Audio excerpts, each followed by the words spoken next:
Servisimizga Voya Free avtomobili kelgan. Bunga qilib beradigan ishlarimizdan 4 talasini balansirovka qilib beramiz hozir. Perekitga orqa-old qilib qotirib beramiz. Balansirovkalar bu hozir nari tarafini ham hozir endi qilamiz.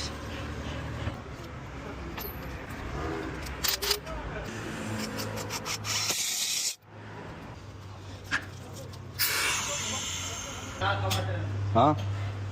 Kobaltmi? Bo'ldi, almashtirib.